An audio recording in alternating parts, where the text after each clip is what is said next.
Today we're here with a good friend, the one and only Mr. Nick Toon, here in Scottsdale, one of his incredible properties. Nick, thank you for joining me here today. Yeah, absolutely. I truly appreciate you. It's been an amazing journey that we've been able to build over the last couple of years together in friendship and family, and now get to team up with some pretty exciting things here with Bourbon Lore and ToonCo. So I appreciate you, brother. Absolutely, man. Appreciate you. So I reached out to Nick and I shared with him that I think there's some amazing things that he's been creating and building with, his own kind of personal aspirations and his entrepreneurial journey. And we've been able to team up and collaborate on some pretty unique things with Bourbon Lore.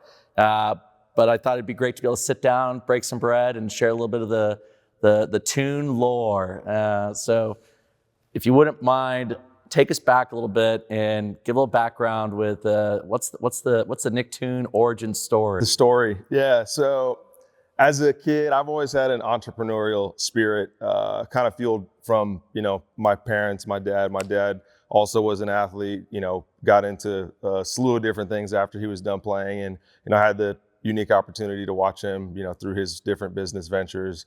He did, from real estate, was always at the helm of everything, but real estate, residential and commercial, franchising, hotels, car dealerships. He has a big landscaping business right now, still owns some banks. Still owns some banks? Yeah, they have him and his partners. I think they have 5 branches still in Wisconsin. So, I got to experience and watch a lot of different entrepreneurial things, and that kind of fueled my interest, to become entrepreneurial. And of course, athletics was always, something that I loved and enjoyed, but, it's never gonna last forever, right? So, you got to do something, after you're done. But so to unpack that a little bit, so if you think about it, right, there was obviously this incredible career he had in the NFL, and I'm curious how that maybe left an impression on you, inspired you, and then it sounds like this amazing kind of, I don't know, as an investor, or was he leading some of these companies as a president as well, or like how was that? Yeah, so I guess from an athletic standpoint, I'll start there. I'm a competitive individual, of course. So I always had a little bit of a chip on my shoulder as a kid, growing up with, the legendary Al Toon as my father. I always wanted to, prove that, I could do that too. So that kind of fueled me, from an athletic standpoint, and honestly in business as well. And not from a negative, point of view, but just, having a drive to, hey, be better than, the generation that brought you up, and, take it from, where they kind of pass the torch and, take it to the next step. So, and did you remember going to his games? Oh, yeah. And I was 3. He retired, and I was born in '88. Okay. He retired in '92. So I was 3-4 years old, when he retired. But I do remember, being in the locker room and being at, some of the games. I obviously was young, you don't have a ton of memories from that point in life. When did you start realizing the incredible success that he had as an athlete and in the NFL? Like, when did that really kind of sink and click? Probably, I'd say like late elementary school, like 5th grade, 6th grade. Like, you always hear like, hey, your dad was this amazing, football player. And that was all I knew, right? So, it was a kind of a norm, for me as a kid. I'm just curious, like, how active was he in wanting you to have that same opportunity that he had as an athlete? I'd say the support system was definitely there. He didn't let me. I didn't start playing football till junior high. He wanted me to experience other sports. So I did I played soccer, baseball, basketball, ran track, played lacrosse. Did diving, swimming. Like, I did everything as a kid. And I think, honestly, more kids get so specialized now. So young. They don't get to experience all these different sports, which I think is a mistake. But my dad was adamant about me not getting into football until later in life, and he definitely never pushed that on me at all. That was 100%, my decision. I always wanted to play the game and fell in love with the game, and obviously had a successful career. But support staff was there. He was definitely there as a mentor and a sounding board for me. When I needed him, but it was definitely not something that was pushed by any means. You're always kind of curious, with growing up in a family where, somebody like your father has been as successful as he has, and especially in the game of the NFL, it's like, I'm always curious, like, how much of that is at the forefront of everything that's talked about, but it sounds like with the business side, you kind of came in and saw maybe in a different chapter. For sure. Right? When we talk about sports, talk about athletics, but I'd say 90% of our conversation is about business. He's been very successful in business, and I still use him as a sounding board for questions and feedback. And hey, what do you think about this? What would you have done differently here? What did you do in this type of situation? Because he's had a lot of different experiences in multiple different business ventures. So I'm super fortunate to have him as a mentor, and obviously father as well. But we really don't talk about sports that much. You're not comparing your track record to his. Nah. You're not going out there talking about times. No, we do every once in a while. We get into it, but yeah, no, we focus on where we're making money right now. I love it. I've had a chance to meet your dad. Amazing guy, and it also sounds like he had a bit of a passion for collecting. We've talked a little bit around like with Bourbon Lore and the different bottles and things that people get passionate about when it comes to things that they're interested in. Absolutely. It sounds like Dad also was quite the car collector. He's a big car guy. So he's kind of gone through different phases, if you will. He's always loved cars. He's always been into cars. He's owned everything you can think of. But he had a big American Muscle collection at one time. Had an exotic collection at one time, and he has kind of a mix of everything right now. He's trimmed his collection down a little bit, and he's just focused on stuff that he's really passionate about. So it's been fun. I love cars as well, so it's been a fun experience to kind of watch his journey from a collection standpoint. Well, we were at Disney on Ice together a few weeks ago with our families, and I was sitting next to your dad, and he showed me some photos. He's like, he got a new farm now. Yeah. It's like he just bought a huge farm. I was like, you're buying a farm. He's like, I'm buying a farm. He's got to keep himself busy. He likes projects and likes keeping himself occupied. So it'll be a fun deal for him. We'll have to go out there and do a little Bourbon Lore ToonCo event at the farm. It'd be a good venue. It would be a great venue for it. Yeah. So take us back to I feel like you and I've had some amazing nights where we've been kind of sipping on a little whiskey and talking shop, and it sounds like this entrepreneurial journey and a little bit of this kind of hustler bug began pretty early on for you, kind of going out of high school and into college. Yeah. Share a few of the Toon kind of lore stories. Yeah, so I got into e-commerce as a kid. Like when eBay first launched, like I was on eBay like buying and selling stuff almost immediately. After eBay got launched. So early 2000s. I mean, I was young. I was not old enough to have an eBay account, but we made that happen. Made it work. Had multiple different little businesses that I started. Some worked, some didn't. As a kid. Had a couple businesses like in college, for instance, like I was, selling shoes to teammates, and I would buy, broken iPhones on eBay, fix the screens and sell them. So I've always been, big into, entrepreneurship and, buying and selling things, and that I'm in sales now, in the real estate space. But that's always just been, part of, who I am. I built a pretty big e-commerce business while I was still playing as well. And kind of in conjunction with some of the real estate stuff that I was doing. So, I've always had a passion for business and entrepreneurship, but it's been a super fun journey. Where'd you play college ball, and maybe give us a little bit of the background of what's that like? Yeah. So I was actually born in New York. My dad played for the Jets. And I retired, like I said, he retired in 92. My mom's from Wisconsin. They retired after athletics in Wisconsin. So I grew up in Wisconsin, had a great childhood there. It's a great place to go. I don't like going, this time of year in the winter. We go back in the summer and spend a few weeks there. But so I went to University of Wisconsin. I actually went to Middleton High School, which is the high school I went to, 15 minutes from UW-Madison campus. So they recruited me pretty heavily. I committed really early on. I thought having the opportunity to play in the town, that you grew up in would be, pretty cool. I liked, watch Michigan. I considered going to Michigan. My middle sister actually went to Michigan. She, broke the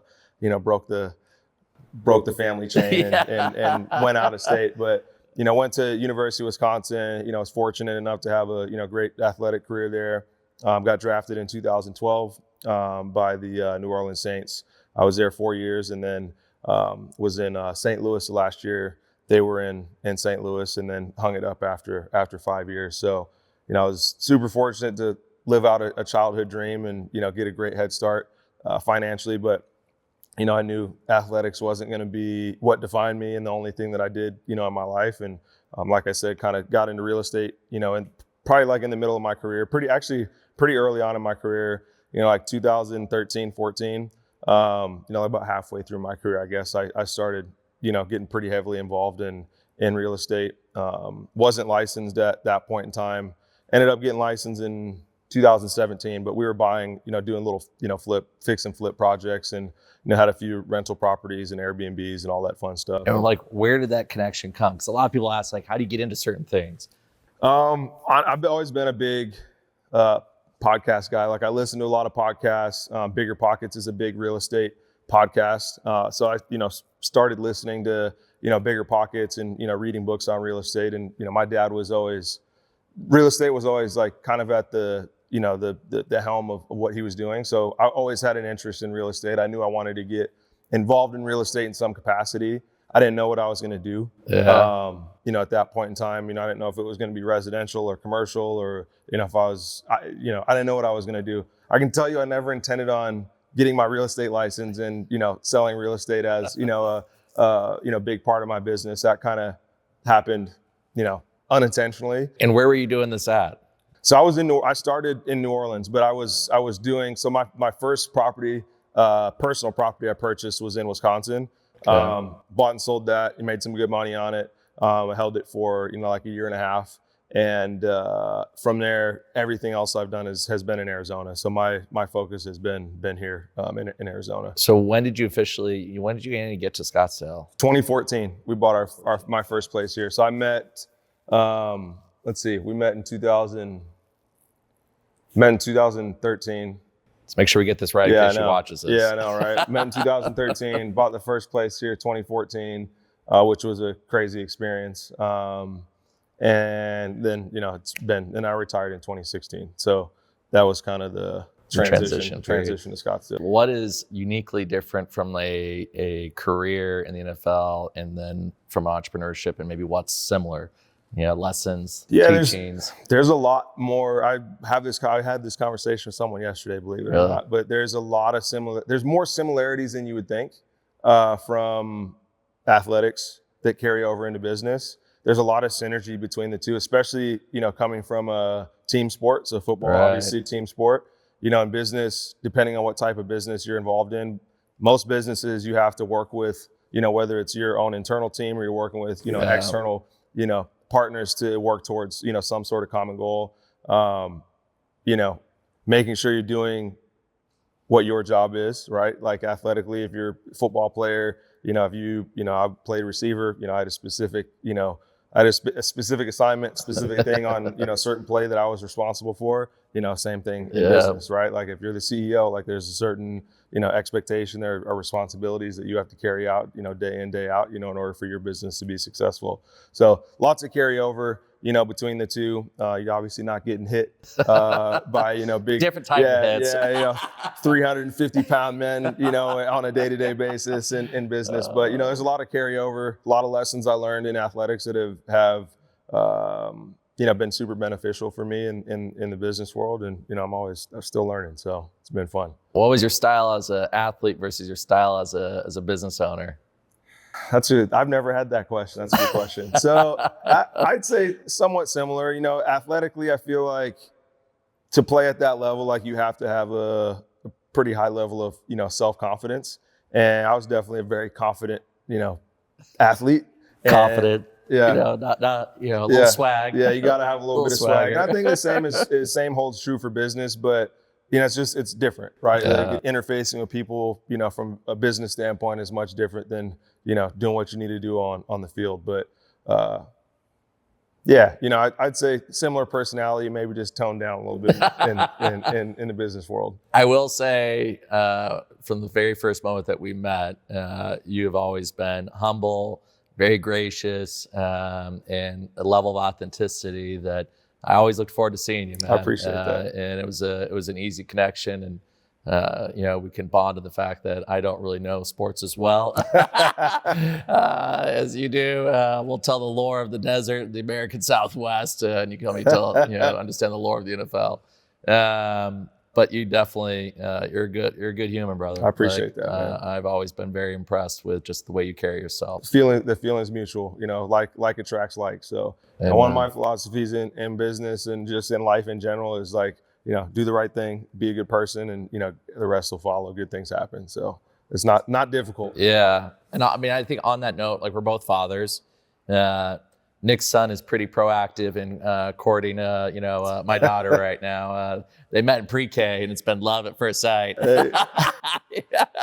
AJ's got a little swagger too. But when you think about, fatherhood, I'm just kind of curious, what are your thoughts with Jet and AJ and, what you want for them, knowing the kind of amazing journey that you've had, like lessons that you look back on and go, I'm going to guide them in this way, or I'm going to provide them maybe this opportunity in a different way that I didn't necessarily see. I think, my parents did a phenomenal job, not only with me, but, with my three sisters. And one of the things that I think, there's many things they did a great job with, but I think one of the things that I took away from how they parented, and one of the things that I'm going to incorporate in the way that, we raise our kids and have incorporated it, is just, supporting them in whatever it is that, they take interest in and passion in. And like, for me, I always had an affinity for athletics. Like I loved athletics, but my parents never said like, hey, you have to go play football. Hey, you need to go play basketball this year. It was like, hey, what sports do you want to play this year? You want to try lacrosse out? Cool, let's do it. See how it works out. And I think, as a parent, you want the best for your kids, right? Yeah. I think you want them to pursue things that they're passionate about, that they have an enjoyment, that they, take enjoyment in. And, because in the long term, if you don't love what you're doing, you don't have a passion for what you're doing, it's difficult to sustain that, long term. So, I just want them to be happy and, love what they're doing, whatever it is. So I'm going to support them, if they want to be, athletes, if they want to play football, play golf, whatever, it doesn't matter. If they want to be an engineer, like I'll be there to support them and, give them all the resources that I can, personally as a father and as parents, to put them in the best position for success. I respect that. Yeah. You're not necessarily gonna be out there running your NFL Toon camp at the backyard. If that's what they want, and if that's what they want to do, I'm happy to do it. But there's no pressure on my end. Yeah.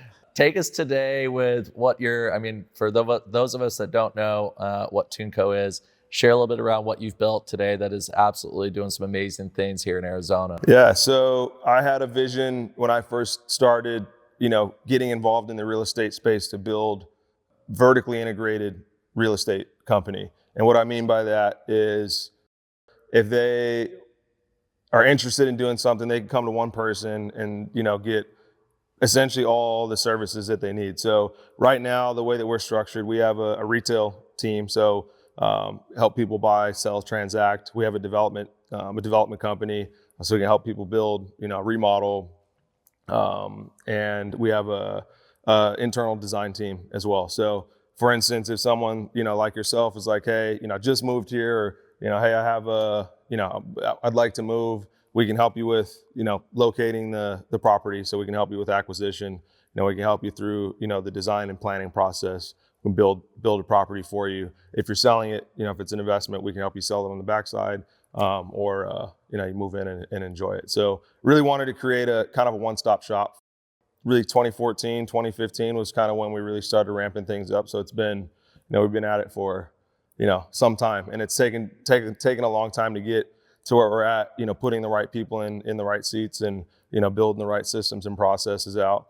But we're really happy with what we have. So we're able really to kind of help, from A to Z, depending on what you're looking to do in real estate. And considering how big of a market Arizona is, and in particular here in Scottsdale, you've done quite well for yourself, brother. Yeah. I'm super proud. You want to share where you kind of rank in the state? I think 2025, I think we're number 6 in all of Arizona. So how many people in this line of work do we have here in the good state of Arizona? I haven't looked in a long. It's probably 60 to 80,000 real estate agents here. So there's a lot of competition. Yeah, it's one of the most competitive markets in the country for sure. And that's on the sales side. So not only are we doing sales, we have all these other, aspects of the business that, that we're involved in, which honestly, it helps me as a real estate agent, like from a sales perspective, because I understand these assets much better than most. So most agents don't actually understand what a house, what the house components are made up of, or like, hey, this is happening. Why is this happening? What's causing this? How can we fix it? What does it take to get from A to Z? Hey, do you have someone that can help me with, putting a new pool in, right? Yeah, exactly. There's all these different aspects to real estate that, a lot of, no offense to other agents, but a lot of other real estate agents don't understand. But, we really wanted to build a cohesive business where we could help, someone execute on whatever plans they had in residential real estate. Well, I'd say you're doing it quite well, bro. Thank you. Thank you. So for me, as you and I've talked about, like family and friends is everything, right? And so I feel really, fortunate and grateful that our paths have crossed, our journeys have come together. I love writing a new chapter of adventure with you and Annie and the boys. I am incredibly proud of what you've built from a professional standpoint here in Arizona. And now, we have this opportunity to kind of team up together as ToonCo and Bourbon Lore. And my whole philosophy has been how can we contribute and complement whoever we collaborate with and team up with. And so if you wouldn't mind, share, you have these incredible properties. We've had this opportunity to do a few of these Bourbon Lore experiences. What are these Bourbon Lore programs and events?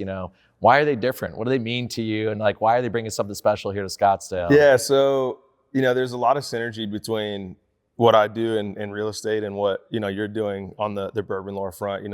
There's from a real estate perspective, each one of these properties is unique. From an architectural standpoint, from a design standpoint, build standpoint, landscaping standpoint. And there's a lot of uniqueness to what you're doing from a Bourbon Lore standpoint in terms of these super cool, unique one-off experiences that you're putting together. These awesome one-off, or super rare, unique, bottles and all of your artifacts, this cool stuff that you have sitting here. And from a synergistic standpoint, it's been, I've done a few of these now. It's been really cool, to kind of collaborate in some of these unique properties with some of, your unique pieces and, the unique things that Bourbon Lore is, able to offer. And then, getting people, in front of the Bourbon Lore brand, and then getting, those same people, in front of these beautiful properties that may not otherwise have seen them. So, I'm super excited to, continue, what we've started here. And it's just the beginning. Yeah, I appreciate it. And I concur in the fact that I love creating these moments where, you're able to give this gift of an experience, right? And I feel like often life gets busy, businesses, sometimes can just start to kind of become more of a transactional type of an environment. And I like to slow down just a little bit to create a spark, to give somebody something that they didn't necessarily anticipate or even realize they were missing. For sure. Until they came here. Yeah. And I feel like we've been able to do that with kind of transforming some of your properties to where, yes, it's a stunning piece of real estate, but creating an experience in that property that hopefully the guests will never look at that property the same way again and go, that was the Bourbon Lore night that we had at the, ToonCo XYZ location, right? For sure. And I'd say I agree with you 100%. And I think from a bourbon and spirits standpoint, there's so much more to that aspect than just the juice, right? Yeah. And I think in being around you and being around Bourbon Lore, you've definitely shown that to me. Hey, it's so much more than just the whiskey. It's so much more than just what's in the bottle. There's a story behind every bottle. There's all these cool artifacts from when some of this stuff was bottled and all this history, and it's been fun to learn from you, honestly. I wouldn't consider myself a bourbon expert by any means, but I'm definitely a bourbon enthusiast now. I appreciate that. Yeah. You're out there in the community representing well. So for those that maybe haven't had a chance to sip on some of the Bourbon Lore product or have some of these experiences, last night we had an event here. Yep. And we teamed up with Brown-Forman as well as Breakthrough Beverage. And Brown-Forman, incredible family. They own, one of the most historic legacy distilleries that we have here in the good United States, and that is Jack Daniel's. Yep. So we did crack also that 1981 Wild Turkey. Yeah, I mean the 101. Wild Turkey was, it was super unique. I mean, you can't top that. Can't top that. I only sipped on a little bit of Jack and the Wild Turkey. So the Wild Turkey takes the cake for me. Yeah, no question. One of the things that we're gonna, essentially put together here with Chris, the master distiller, as well as with the Brown-Forman team, is a private Bourbon Lore barrel selection. And Chris was pouring some of the rye last night, and it was really cool to see how everyone that, was, I would say, probably not as familiar with some of the Jack Daniel's limited releases, fell in love with some of those Jack Daniel ryes. So I definitely was in that camp before. My brother-in-law, Brian Otis, that helped, put the event together, has access to some of this cool stuff based on, his job title. So I get the opportunity to sip on some cool stuff with him. And I was never much of a Jack guy until he started cracking some of this limited release, unique stuff that Jack Daniel's is doing. They're doing some really cool stuff. They have some pretty unique juice. So I'm excited to see what the future holds with them as well. Amen. Well, we have one last thing that I want to share with our audience, and that is, you're joining us as one of our first 10 founding Legend members, and I'm truly honored to have you and Annie as part of our family. We're also getting ready to kick off what will be a pretty wild Bourbon Lore experience in Southern Arizona in March. Any words with maybe what the membership and being a part of this means to you and Annie that you would share with our guests here today? Honestly, for me, it's all about surrounding myself with great people. We love you and Ashley and the family, and I've kind of been around watching you, from inception to where Bourbon Lore is at. Right now, so I couldn't not be a part of it. So, I'm super excited, not only for what we've experienced thus far, but what the future holds. And no, there's nothing else like it. So why not? Why wouldn't you want to be part of something super unique? Amen, brother. Well, I appreciate you.